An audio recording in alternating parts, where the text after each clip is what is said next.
Hello everyone, this is Anthony Moss of College Talk, and this episode is dedicated to the most stressful part of the process, essay writing.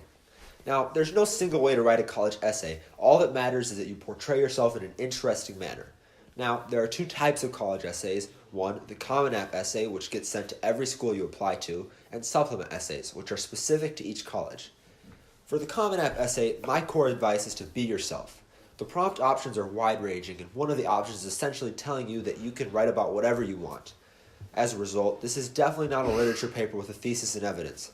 Sure, you want to have a theme or meaning to your essay, but this shouldn't be boring, formulaic approach at all. The main purpose of writing this essay, as I said before, is to demonstrate a part of your life. For me, I talked about the struggles of being an African American and Hispanic scholar in a suburban environment. You can see I didn't take the essay as a chance to brag about all my accolades, but rather to demonstrate a side of myself to colleges. I'd encourage you to do the same. Almost any topic works as long as it illustrates a compelling side to your personality or to your story. The only restrictions I would advise against are cliche stories such as a win in sports, a sports injury, overcoming a bad grade in class, or how you went to Africa on a mission trip and how it totally changed you and what you appreciate. These prompts can be done well, but they're so overused that it becomes increasingly difficult to stand out from the rest of the pack. Now, when writing the actual essay, don't get caught up in using ornate language. Just be yourself. Sure, a few complex words can make your writing seem better, but don't replace every word with something in a thesaurus. You're bound to use some words the wrong way if you do that, and it'll just sound lame. Just write like how you talk and keep it casual. This isn't some depressing literature essay, it's a chance for you to elaborate on yourself. Keep it light and don't take yourself too seriously. Be creative with how you convey your theme, and make sure that at all points, the person who will be reading your essay will be captivated. If at any point you think that the reader will be bored, just delete that portion because who wants to accept somebody with a boring story to tell? Now, when it comes to supplement essays, a lot of these rules still apply. You still want to be creative, you still want to be yourself, you still want to keep it light.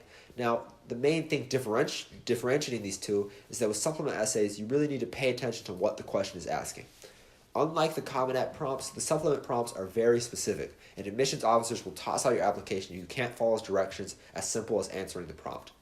Some common supplement questions I've seen are, why this school? Why this major? What's your favorite extracurricular? With all these, you still want to connect it back to yourself.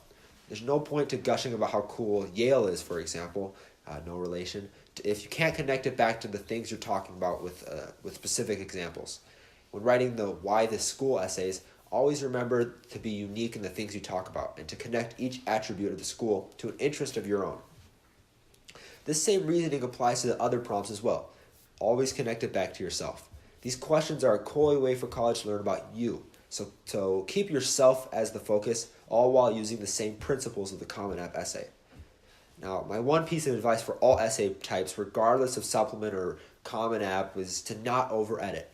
Yes, you obviously want to go through it a few times just to avoid dumb grammar mistakes, but you definitely don't want to peruse your writing for hours, editing everything over and over and over again. The more you edit, the more of your voice you lose, in my opinion, which only makes you seem more bland. Get rid of the mistakes, sure, but try to keep your unique writing voice. On that note, also try to avoid having multiple people edit your paper. The more people that edit it, the less and less it's going to sound like you. Also, different people have different strategies when writing, so the more feedback you get, the more disjointed it's going to sound, as it's no longer just one strategy coming from one person. The last thing I wanted to include in this video is in regards to the time between submitting your last application and when decisions come out. Now, most people don't even consider this aspect of the process, but I find it to be pretty stressful for those who didn't get into an early school, as this long waiting period can be very tenuous and stressful on anybody who's involved in it. It's a giant 3 months between your last submission and the time most results come out, and that's really tough, especially when there's so much riding on these decisions for so many people. I'd encourage you to use this time to take up a hobby, because if you're like me, only thinking about college, I'm sure, that time in between feels agonizing, as a large part of your life is just completely out of your control as you play the tantalizing waiting game. This is going to sound lame, but if you adopt the strategy of a worst possible scenario, everything will be much easier to swallow come March. Any acceptances will be a surprise, and you'll be able to take any rejections in stride. In these few months, I would urge you to expect the worst and be excited for the best. Just remember, great people do great things. If you're intelligent enough to get good grades, excellent scores, and have cool extracurriculars, you'll be fine no matter where you attend.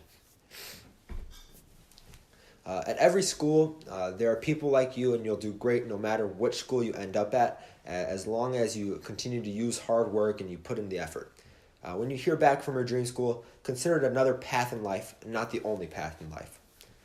With that said, thank you for listening to College Talk. I hope I've enlightened you as to some of the things that helped me be successful throughout this process. All the advice is obviously just by me, and it's by no means the only way to be successful in this process, so make sure you stick true to yourself. Good luck. Yes, Thomas Grace, I did for the video.